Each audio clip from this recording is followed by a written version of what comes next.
আর brain নাই, brain একটু তারটা ছিঁড়ে গেছে, রাস্তায় উলঙ্গ হয়ে হাঁটে। এই ব্রেনের সাহায্যে আমরা লাখ লাখ কোটি কোটি টাকার মালিক হইতেছি, বাড়ি গাড়ির মালিক হইতেছি। ব্রেন, এই ব্রেন কে দিয়েছে? এই হাত, যার হাত নাই সে বুঝে এই হাতের কি মূল্য।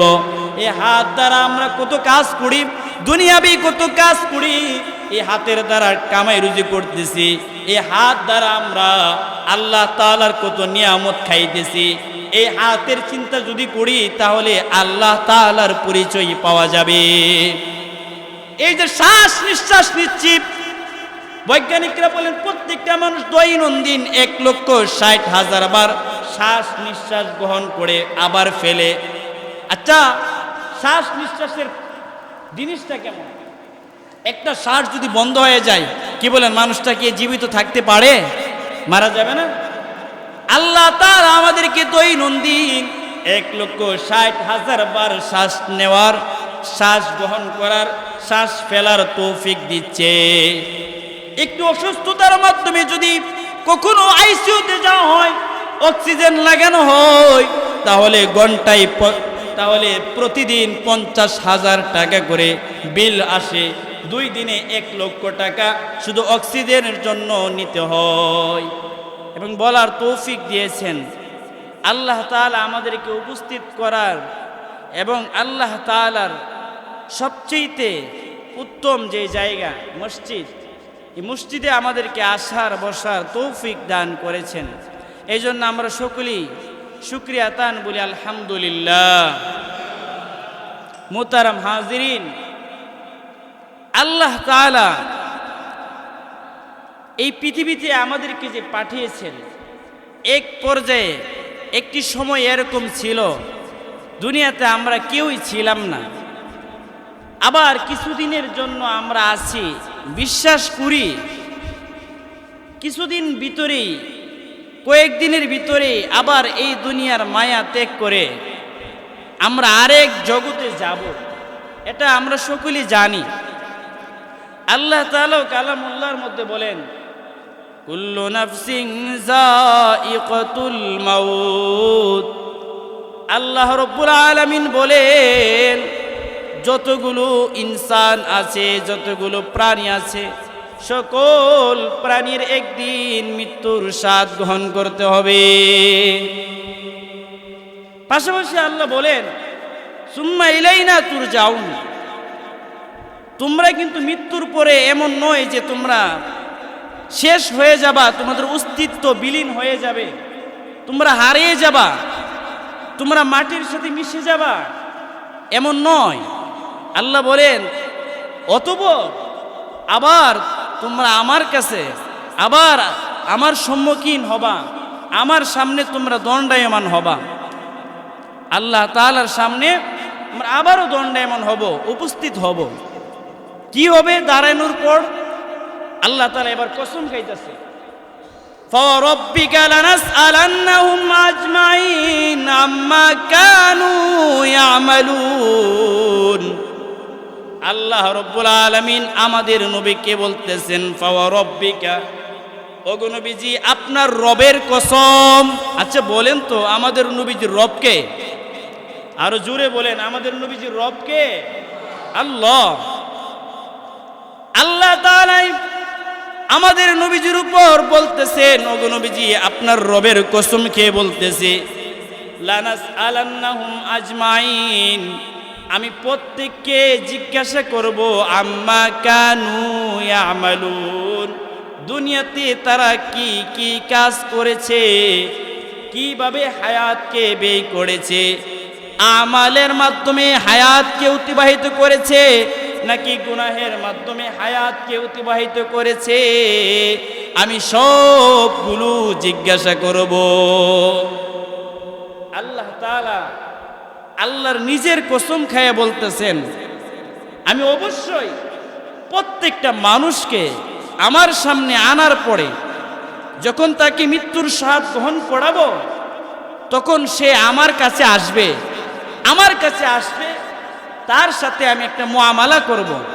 সেটা হলো সারা জীবন সে কি কাজ করেছে সবগুলো আমি জিজ্ঞাসা করব। মুতারাম হাজিরিন, আমাদেরকে আমল নামা দিবেন। সূরা কাহফের মধ্যে আল্লাহ তাআলা বলেন এমন আমল নামা দিবেন যে আমল নামার মধ্যে আমার জীবনের ছোট্ট থেকে ছোট্ট বিষয়, বড় থেকে বড় বিষয়, কোনো বিষয় আল্লাহ ছাড় দিবে না, পুঙ্খানুপুঙ্খানুভাবে উল্লেখ করবেন। সুবহানাল্লাহ। ووضع الكتاب فترى المجرمين مشفقين مما فيه ويقولون يا ويلتنا ما لهذا الكتاب لا يغادر صغيرة ولا كبيرة إلا أحصاها ووجدوا ما عملوا حاضرا। আল্লাহ তাআলা বলেন ওয়াউদিয়াল কিতাব, কিয়ামতের ময়দানে যখন মানুষদের সামনে তাদের আমল নামাগুলো দেওয়া হবে, ওয়াউদিয়াল কিতাব ফাতারাল মুজরিমিনা মুশফিকিনা মিম্মা ফী, তখন অপরাধী যারা আছে, গুনাহগার যারা আছে, মুশরিক যারা আছে, তারা এই আমল নামাগুলো দেখবে, দেখা তারা একটা কথা বলবে। আল্লাহ তাআলা বলেন ওয়ায়াকুলুনা ইয়া ওয়াইলাতানা মা লিহাযাল কিতাব, অপরাধীরা, গুনাহগাররা, বেঈমানেরা, কাফেরেরা, কাদিয়ানীরা তখন আমল নামা দেখা দেখা বলবে ওয়ায়াকুলুনা ইয়া ওয়াইলাতানা মা লিহাযাল কিতাব, এটা আবার কেমন আমল নামা রে, লা ইউগাদিরু সগীরাতাও ওয়ালা কাবীরাতান ইল্লা আহসাহা, যার মধ্যে আল্লাহ তাআলা আমার জীবনের ছোট্ট থেকে ছোট্ট বিষয়, বড় থেকে বড় বিষয়, প্রত্যেকটা বিষয় পুঙ্খানুপুঙ্খানুভাবে উল্লেখ করেছেন। ওয়াজাদু মা আমিলু হাদিরা, আল্লাহ তাআলা বলেন ওই দিন প্রত্যেকটা মানুষ সারা জীবন সে যা কিছু করেছে সবগুলো সে বুঝে পাবে। এমন নয় আমি একটা গুনাহ করি নাই, এমন হবে না আমলনামার মধ্যে সেই গুনাহটা উঠে গেছে, আবার আমি একটা নেকির কাজ করি নাই, এমন নয় যে আমলনামার মধ্যে ওই নেকির কাজটা উল্লেখ আছে।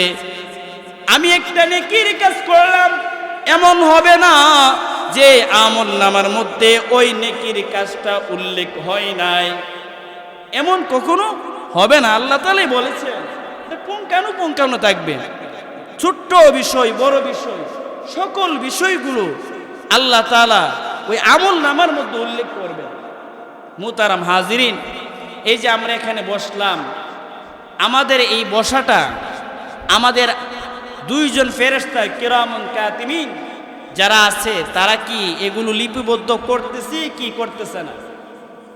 বলেন, আমাদের আজকের এই বসাটা যারা আমলনামা লেখে যে দুই ফেরেশতা, এই দুই ফেরেশতা এগুলো লিপিবদ্ধ করতেছে কি করতেছে না?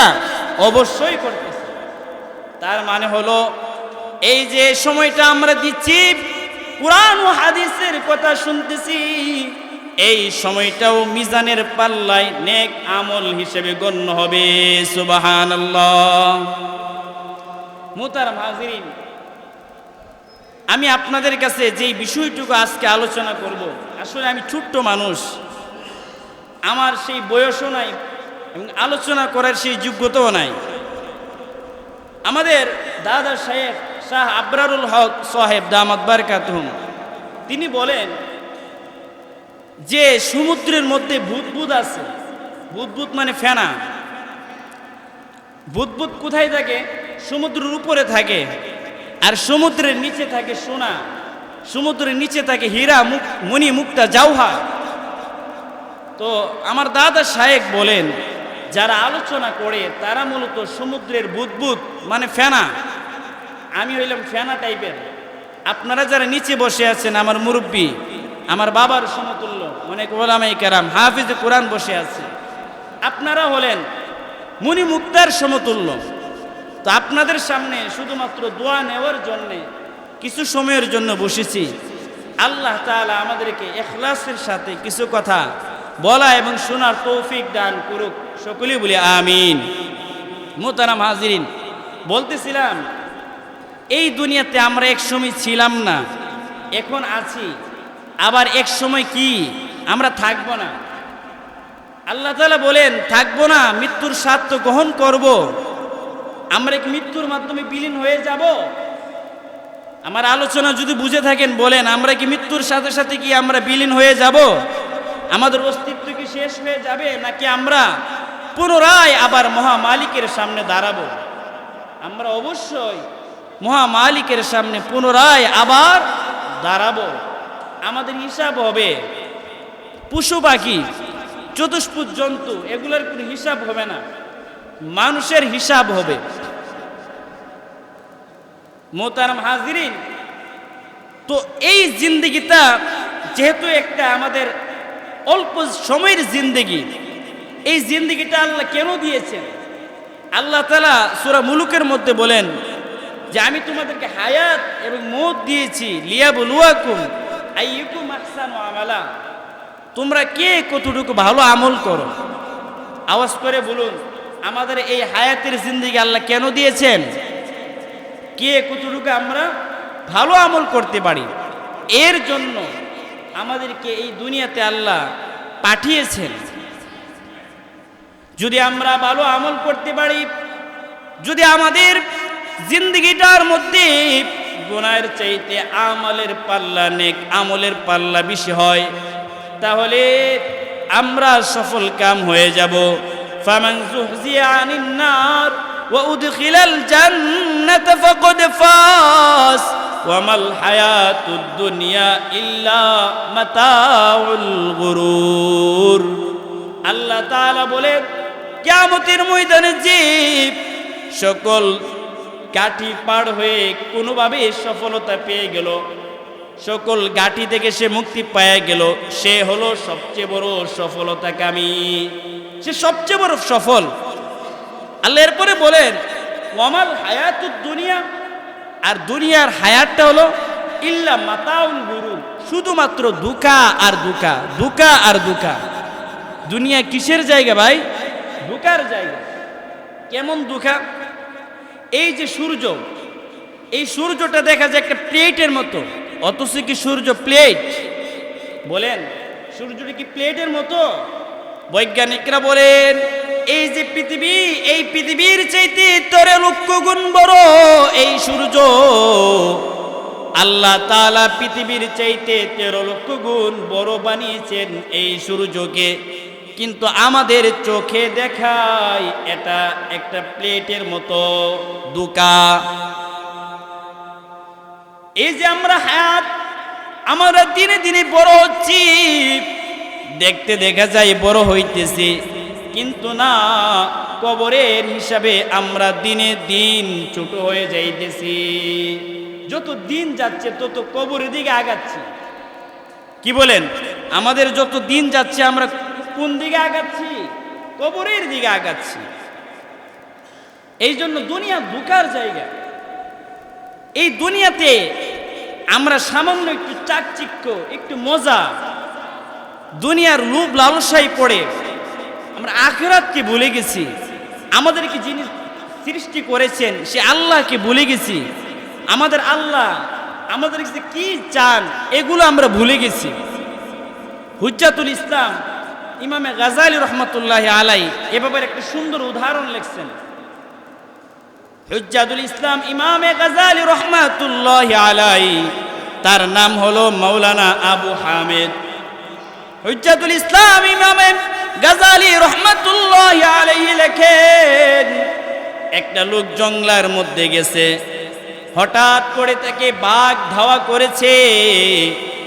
বাঘ থেকে বাঁচার জন্য সে সামনের দিকে দৌড়ায়, হঠাৎ করে সে একটা কুয়ার মধ্যে পড়ে যায়। তো বাঘের আক্রমণ থেকে সে বেঁচে যায়, কিন্তু বাঘ কুয়ার উপরে দাঁড়িয়ে ছিল। উদ্দেশ্য হলো সে কুয়া থেকে যখন উঠবে তখন বাঘ তাকে থাবা মারবে। লোকটা যখন কুয়ায় পড়তেছিল, কুয়ার মধ্যে যখন পড়তেছিল, হাত পা গুলো নাড়াইতেছিল, হাতের মধ্যে রশি ধরা পড়েছে। দেখবেন বিভিন্ন কুয়া নিচের গর্ত থাকলে বিভিন্ন রুশি ঝুলন্ত থাকে। তো মানুষ যখন উপর থেকে নিচে পড়ে হাত পা নাড়ায়, ওই লোকটাও যখন নিচে পড়তেছিল তখন হাতের মধ্যে ওই রুশিটা লেগে গেছে। তো রুশি যখন লেগেছে ওই কুয়ার মধ্যে সে ঝুলন্ত অবস্থায় আছে। এবার লোকটা দেখে বাঘ উপরে দাঁড়িয়েছে, দেখি নিচে কি আছে, দেখে নিচে বিশাল বড় এক অজগর সাপ হা করে বসে আছে। মানে হলো রশিটা ছাড়বে সাথে সাথে অজগর সাপের মুখে পড়ে যাবে। আচ্ছা বলেন তো বিপদ কয়টা হয়েছে? দুইটা। উপরে বাঘ, উপরে যদি উঠে বাঘ খেয়ে ফেলবে, নিচে নেমে গেলে সাপ খেয়ে ফেলবে। বাঁচার কোন উপায় আছে? আত্মরক্ষার জন্য ধরেছিল। এই রশিটা ছিল একটা গাছের সাথে বাঁধা।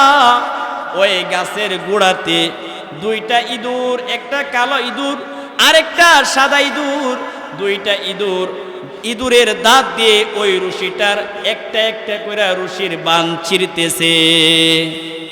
বিপদ কয়টা হইল? তিনটা। উপরে বাঘ, নিচে গেলে সাপের মুখে যেতে হবে, সাপের পেটে যেতে হবে। আবার যে আত্মরক্ষার জন্য রশি ধরেছিল এই রশিটাও দুইটা ইঁদুর কাটতেছে।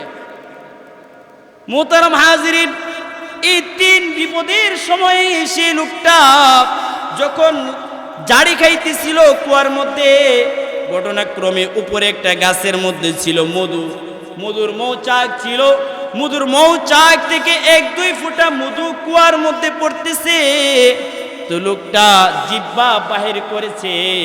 জিহ্বা বাহির করার ফলে উপরের গাছ থেকে যেই মৌচাক থেকে মধু পড়তেছিল 1-2 ফোঁটা মধু ওই লোকের জিহ্বার মধ্যে লেগেছে।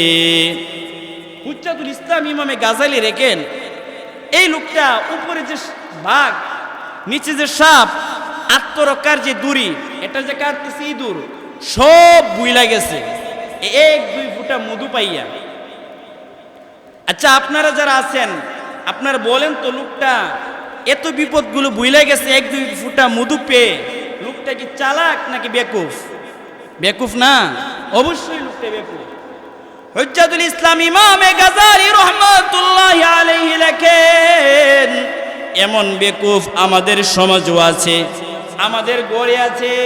এমন বেকুফ আমিও নিজে। কারণ হলো আমাদের মাথার উপর আজরাইল যে কোনো সময় থাবা মারবে, খেয়াল নাই। আমাদের পায়ের নিচে কবর হা করে বসে আছে, কখন যে আমাকে গ্রাস করবে। আমরা দুনিয়ার রশিতে আটকে আছি। আমাদের দুনিয়ার রশিটাকে দিন আর রাত দুইটা জিনিস মিলে একটা একটা করে কর্তন করতেছে। আর ওই যে মধু, সেটা হলো দুনিয়ার লোভ লালসা, দুনিয়ার চাকচিক্যতা। আমরাও দুনিয়ার চাকচিক্যতা পেয়ে লোভ লালসার মধ্যে ডুবে গিয়ে, মজার মধ্যে ডুবে গিয়ে আমাদের আজরাইল যার কাছে আমরা ধরা খাবো, যিনি আমাদেরকে থাবা মারবেন তাকে ভুলে গিয়েছে। আমাদের পায়ের নিচে কবর, সেই কবরের কথা আমরা ভুলে গিয়েছি। আমরা যে দুনিয়া নামক রশির মধ্যে আটকে আছি, এই রশিটা, এই দুনিয়ার হায়াতটাও দিন এবং রাতের মাধ্যমে একটা একটা করে শেষ হচ্ছে। আমরা কিন্তু এগুলা কখনো ভেবে দেখি না, ঠিক কিনা বলে? আমরা তো এরকম বেকুফ। অথচ ভাই যেতেই হবে, থাকতে কেউই পারবে না। যেখানে নবী আলাইহিস সালাতু ওয়াস সালাম থাকতে পারেন নাই, আমরা কি থাকতে পারবো? আমরা তো প্রশ্নই উঠে না, থাকবো, যেতেই হবে। কিন্তু যাব যেহেতু, আমাদেরকে আমলগুলো সুন্দর করতে হবে, আমাদেরকে এমনভাবে দুনিয়াকে সাজাইতে হবে যাতে করে মরণের পর আল্লাহ তাআলা আমাদের কবরটাকে জান্নাতের বাগান বানিয়ে দেন। রাসূল বলেন, আল কবরু রাউযাতুম মিন রিয়াজিল জান্নাহ ওয়া হুফরাতুম মিন হুফারিন নার। কবর কারোর জন্য হবে ফুলের বাগান, আবার কারোর জন্য হবে জাহান্নামের গর্ত। আমরা এখানে যারা আছি বলুন তো, আমরা আমাদের কবরটাকে কেমন চাই? জান্নাতের বাগান চাই নাকি জাহান্নামের গর্ত চাই?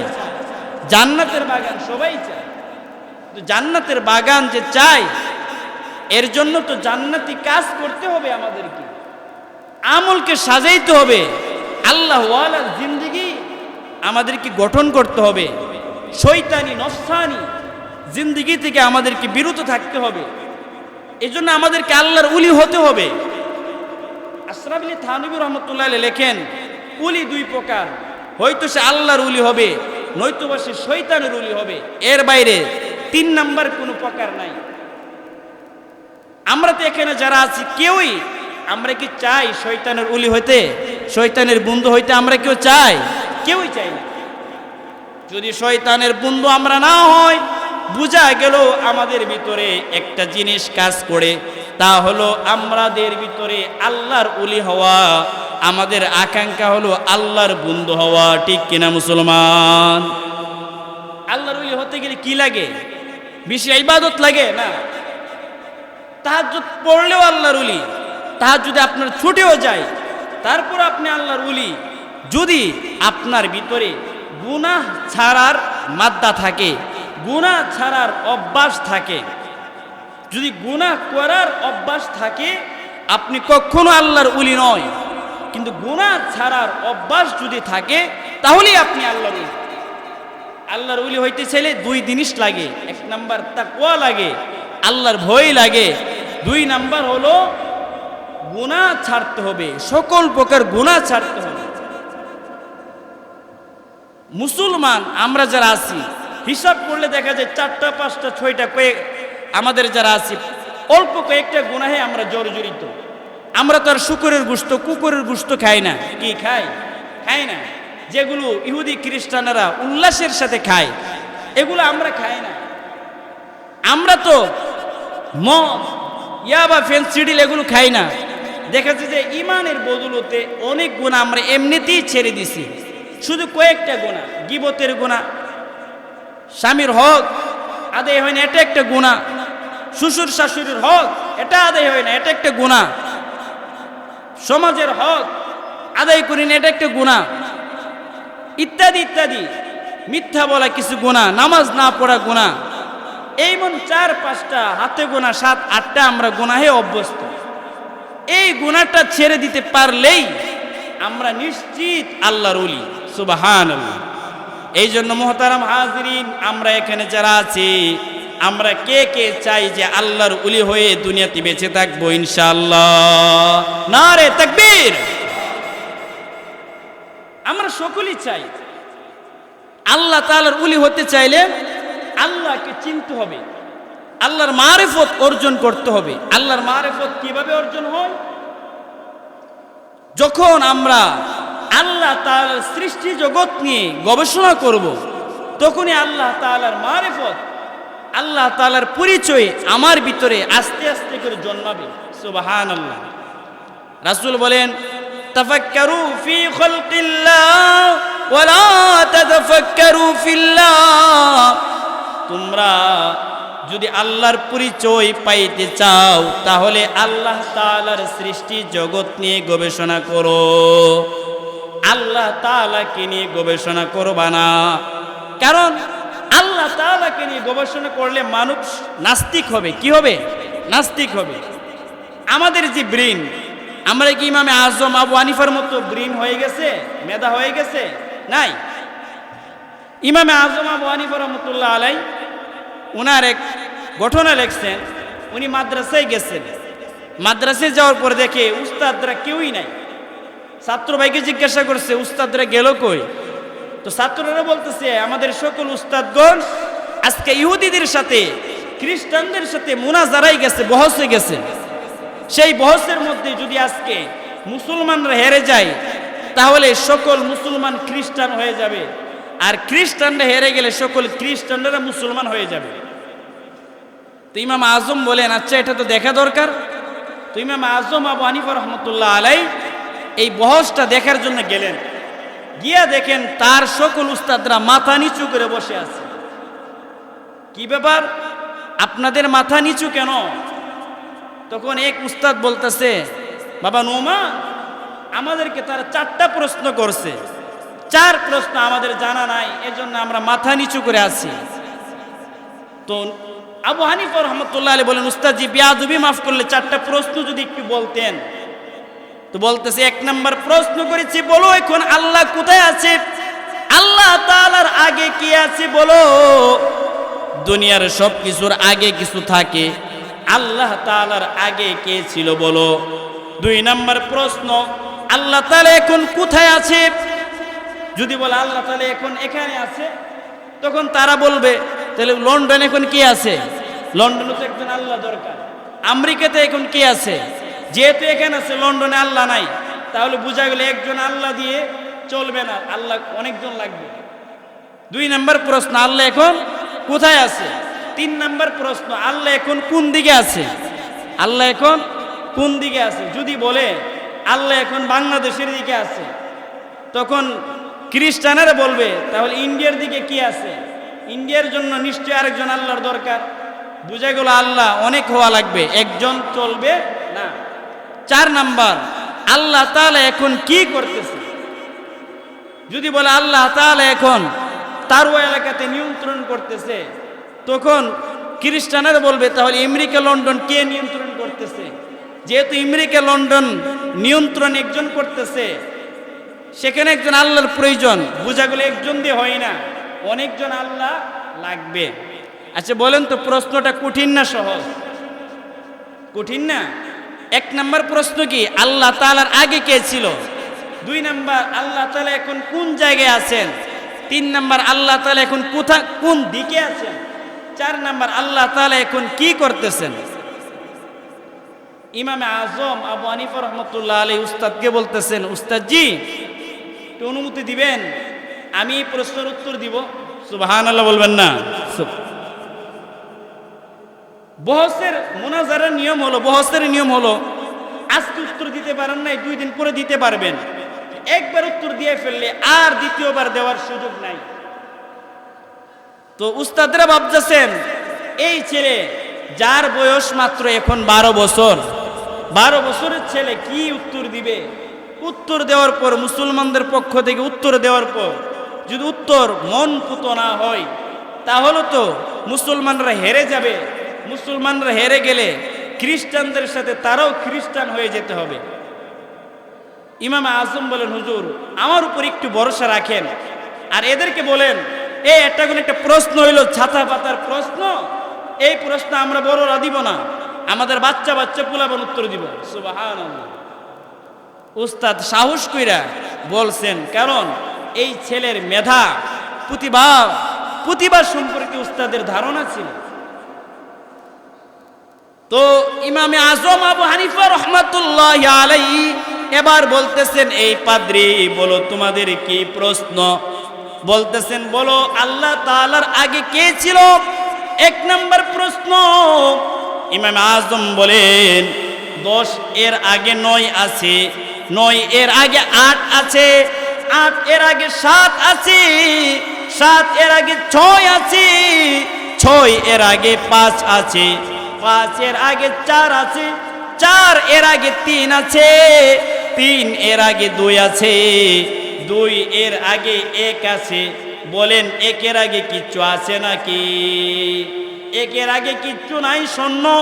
ঠিক তদ্রূপভাবে আমার আল্লাহ হলেন একজন, কুল হুয়াল্লাহু আহাদ, আমার আল্লাহ তাআলা হলেন একজন।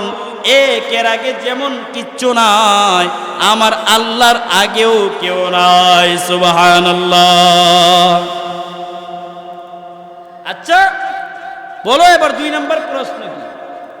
2 নম্বর প্রশ্ন হলো আল্লাহ তাআলা এখন কোথায় আছে? ইমাম আজম বলেন, এই প্রশ্নের উত্তর দেওয়ার আগে আমার একটা প্রশ্ন হলো, আপনার শরীরে একটা রূহ আছে, বলেন রূহটা কোন দিকে আছে? কি বলেন? আমাদের যাদের শরীরে রূহ আছে, আমাদের রূহ কোন দিকে আছে? কলিজে আছে না চোখে আছে, নাকি মাথায় আছে, না পায়ে আছে, না হাতে আছে? নির্দিষ্ট কোনো জায়গায় আছে? বরং পুরো শরীরের মধ্যে আমাদের রূহটা আছে। তো পাদ্রীরা উত্তর দিতে পারে নাই। ইমাম আজম বলেন, আমাদের রূহ আমাদের মাথা থেকে পায়ের পাতা পর্যন্ত পুরোটা অঙ্গের মধ্যে ছড়িয়ে আছে, কোনো জায়গায় রূহ ছাড়া নাই। হাত কাইটে গেল ব্যথা লাগে, পা কাইটে গেল ব্যথা লাগে, পিঠ কাইটে গেল ব্যথা লাগে, মাথা কাইটে গেল ব্যথা লাগে। এতে বোঝা যায় আমাদের সর্বাঙ্গে রূহ আছে। যেমন সারা শরীরের মধ্যে রূহ আছে, ঠিক আমার আল্লাহ পুরা কায়নাতের মধ্যে আছে। কোনো এক দিকের নাই, কোনো এক জায়গার মধ্যে নির্দিষ্ট আকারে নাই। সুবহানাল্লাহ। আমার আল্লাহ শুধু এই জায়গায় আছে তেমন নাই, সব জায়গায় ছড়িয়ে ছিটিয়ে আছে। এবার পাদ্রী বলতেছেন, ঠিক আছে, এবার 3 নাম্বার উত্তর দাও। 3 নাম্বার হলো, 3 নাম্বার প্রশ্ন ছিল আল্লাহ তাআলা এখন কোন দিকে আছে? ইমাম আজম বলে, আগে ছিল হারিকেন, আগে ছিল কফি, হারিকেনের বাতি ছিল। ইমাম আজম বলে, এই যে হারিকেনের বাতি এর আলো, এই আলোটা কোন দিকে আছে? আচ্ছা, আমাদের সামনে যে লাইটগুলো আছে, এই লাইটের আলোগুলো কোন দিকে আছে? সব দিকে আছে, ডাইনে বামে পিছনে সামনে উত্তর দক্ষিণ পূর্ব পশ্চিম উপরে নিচ সকল দিকে লাইটের আলো আছে। ইমাম আজম বলেন, এই যে হারিকেনের আলো যেমন চতুর্দিকের মধ্যে রয়েছে, আমার আল্লাহ তাআলাও পুরো কায়নাতের চতুর্দিকে রয়েছে, কোনো জায়গার মধ্যে বাকি নাই। সুবহানাল্লাহ। এবার পাদ্রী বলতেছে, ঠিক আছে, 4 নাম্বার প্রশ্নের উত্তর দাও। ইমাম আজম বলে, বলো 4 নাম্বার প্রশ্ন কি? বলে, 4 নাম্বার প্রশ্ন হলো আল্লাহ তাআলা এখন কি করতেছেন? ইমাম আজম বলেন, আচ্ছা, যে প্রশ্ন করে সে দামি নাকি যে উত্তর দেয় সে দামি? উত্তর দিব পরে, আগে আমার কথার উত্তর দেন। যে প্রশ্ন করে সে দামি না যে উত্তর দেয় সে দামি? তো পাদ্রী বলতেছে, যে উত্তর দেয় সে দামি। তখন ইমাম আজম বলেন, দামি লোক চেয়ারে বসে নাকি কম দামি লোক চেয়ারে বসে? তখন পাদ্রী বলতেছে, দামি লোক চেয়ারে বসে। তো বলতেছেন, আমি উত্তর দিতেছি, আমি দামি লোক, আমি দাঁড়াই নিছি, আপনি প্রশ্ন করতেছেন, আপনি বৈশা লইছেন, এটা আবার কেমন? এই কথা বলার পর পাদ্রী নিজ চেয়ার ছেড়ে দিছে, ইমাম আজম এসে চেয়ারে বসছে। এবার ইমাম আজম বলে, বলো তোমার 4 নাম্বার প্রশ্ন কি? পাদ্রী বলে, 4 নাম্বার প্রশ্ন বলো আল্লাহ তাআলা এখন কি করতেছেন? ইমাম আজম বলে, আল্লাহ তাআলা এখন তোর মতো নালায়েক রে চেয়ার থেকে নামাইয়া, চেয়ার থেকে নিচে নামাইছে লাঞ্ছিত কইরা, আর আমার মতো ছোট্ট বালককে নিচ থেকে চেয়ারে বসাইছে। সুবহানাল্লাহ। এই ইমাম আজমের মতো মেধা তো আমাদের নাই যে আল্লাহ নিয়ে আমরা গবেষণা করব। তো আমরা আল্লাহর মারিফত, আল্লাহর পরিচয় কিভাবে পাবো? যখন আমরা আল্লাহ তাআলার সৃষ্টি জগৎ নিয়ে গবেষণা করব, তখন আমরা দিন দিন আল্লাহ তাআলার মারিফত, আল্লাহ তাআলার পরিচয় পাবো। সুবহানাল্লাহ। কেমনে? যেমন কয়েকদিন আগে খুব প্রচন্ড গরম ছিল, যে গরমে মানুষগুলো অস্থির হয়ে গিয়েছিল। দুনিয়ার কোনো বৈজ্ঞানিক, দুনিয়ার কোনো মানুষ এই গরম থেকে বাঁচার জন্য অনেক চেষ্টা করেছে, কিন্তু কোনো করতে পারে নাই। কি বলেন, তাপমাত্রা কমাইতে পেরেছিল? পারে নাই। আল্লাহ তাআলা আবার চাইছেন, বৃষ্টি নাজিল কইরা পুরা পৃথিবীকে ঠান্ডা কইরা দিছেন। এই বৃষ্টির জন্য কোনো বৈজ্ঞানিকের হাত নাই, কোনো মানুষের হাত নাই যে বৃষ্টি দিবে, পৃথিবীর তাপমাত্রা কমে ফেলবে। এভাবে যদি আপনি চিন্তা করেন, তাহলে আপনি আমি দিন দিন আল্লাহ তাআলার পরিচয় পেয়ে যাব। সুবহানাল্লাহ। আমি আপনি যদি চিন্তা করি, এই যে সুবিশাল আসমান, এই আসমান কে সৃষ্টি করেছে? এই আসমানটাকে স্তম্ভবিহীন, খুঁটিবিহীন, খাম্বাবিহীন কে দাঁড় করে রেখেছে? আমি আপনার ঘর ছোট্ট একটা গরু 4 থেকে 5টা স্তম্ভ লাগে, খাম্বা লাগে, পাল্লা লাগে। এই সুবিশাল আসমান খাম্বা ছাড়া, স্তম্ভ ছাড়া কে দাঁড় করে রেখেছে? এই বিষয়টা যদি আপনি ফিকির করেন, তাহলে আপনি আল্লাহ তাআলার পরিচয় পেয়ে যাবেন। আপনি চিন্তা করবেন, এই সুবিশাল আকাশের মধ্যে কে সূর্য প্রতিদিন উদিত করে, যেই সূর্যটা পুরা পৃথিবীকে আলোকিত করে দেয়, যেই সূর্যের মাধ্যমে তাপ সৃষ্টি হয়, এই সূর্যটা কে প্রতিদিন উঠায় আবার কে নামায়? কারণ দুনিয়ার কোনো বৈজ্ঞানিক, দুনিয়ার কোনো মানুষ, দুনিয়ার কোনো যন্ত্র এই সূর্য উঠাইতে পারে না, আবার নামাইতে পারে না।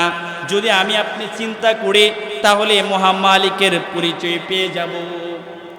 আমি চিন্তা করব এই যে রাত্রের বেলায় চাঁদ উদিত হয়েছে, কে চাঁদ উদিত করেছে? যদি আমি আপনি চিন্তা করি তাহলে আমি আপনি আমার মালিকের পরিচয় পেয়ে যাব। দিন হয় রাত হয়, রাতের মাধ্যমে পুরা পৃথিবী অন্ধকারাচ্ছন্ন হয়ে যায়। দুনিয়ার যন্ত্রপাতির মাধ্যমে সামান্য জায়গা আলোকিত হয়, কিন্তু তামাম কায়নাত পুরা পৃথিবী আলোকিত হয় না। এই আলোকিত এই অন্ধকারটা কে করতেছেন?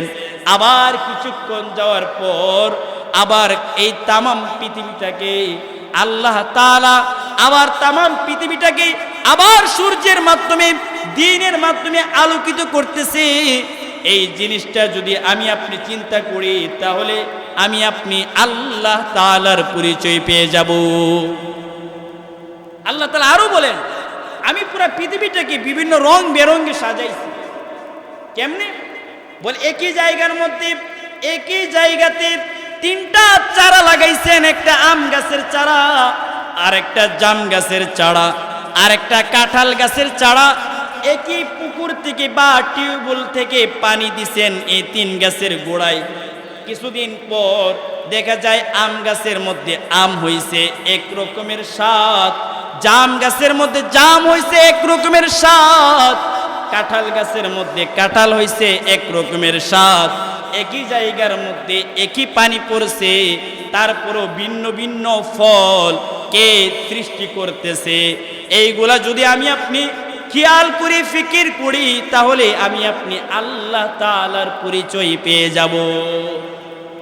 আরো চিন্তা করব, এই আম যে আম প্রথমে সবুজ ছিল, তারপর কে এই আমটাকে লাল রঙে রঙিন করতেছে।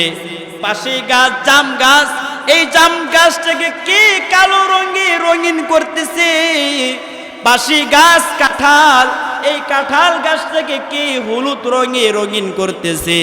এই ফিকির যদি করে আল্লাহ তাআলার পরিচয় পেয়ে যাব।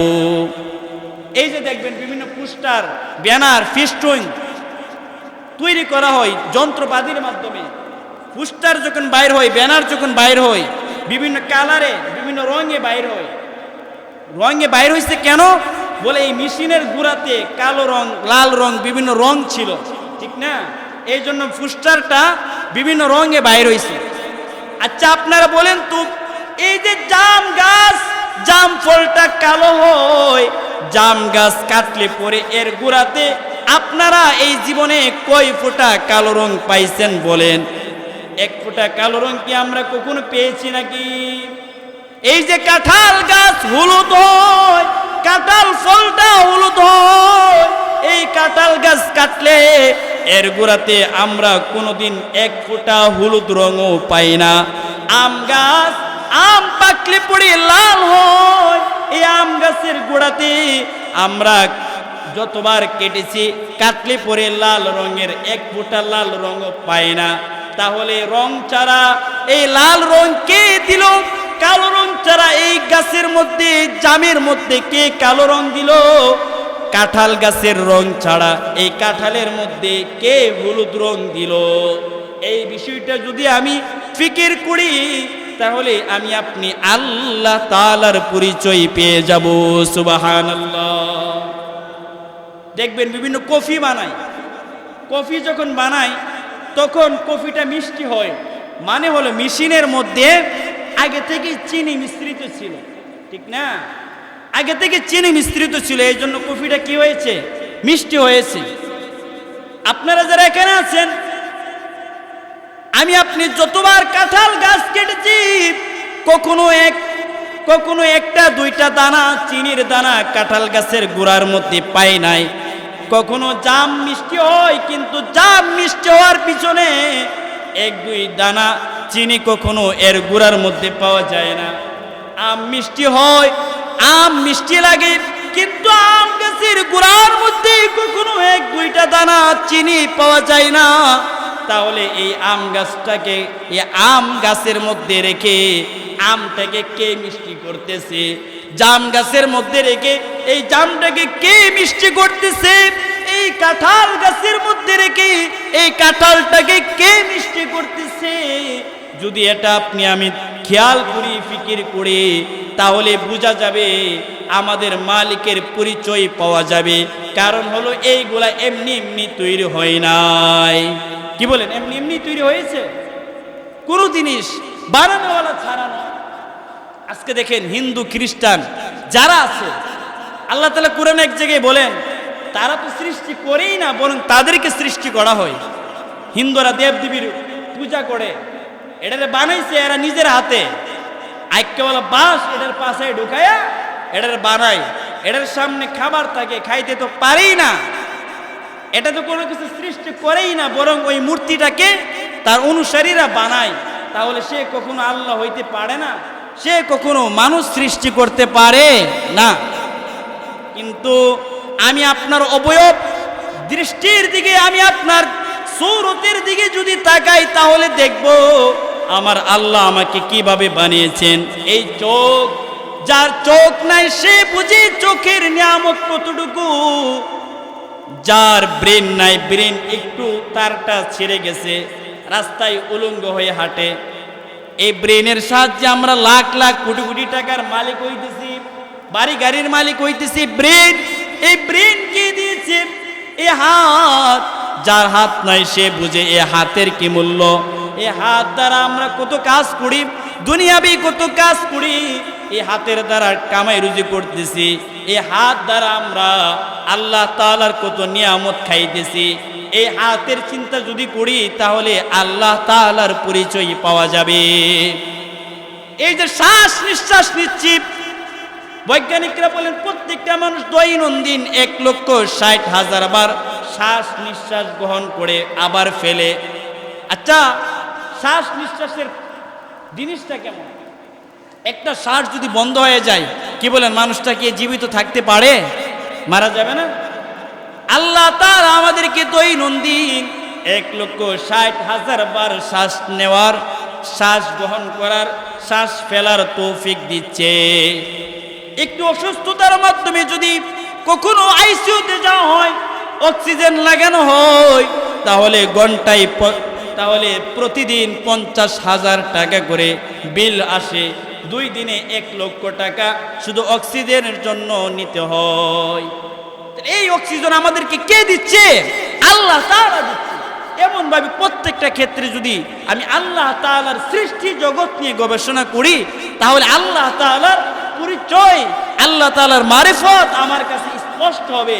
তখনই আমি দিনে দিনে আল্লাহর ওলি হয়ে যাব। আল্লাহ তাআলা আমাদের সবাইকে আল্লাহ তাআলার পরিচয় নিয়ে দুনিয়াকে সাজানোর তৌফিক দান করুক। সকলে বলে আমিন।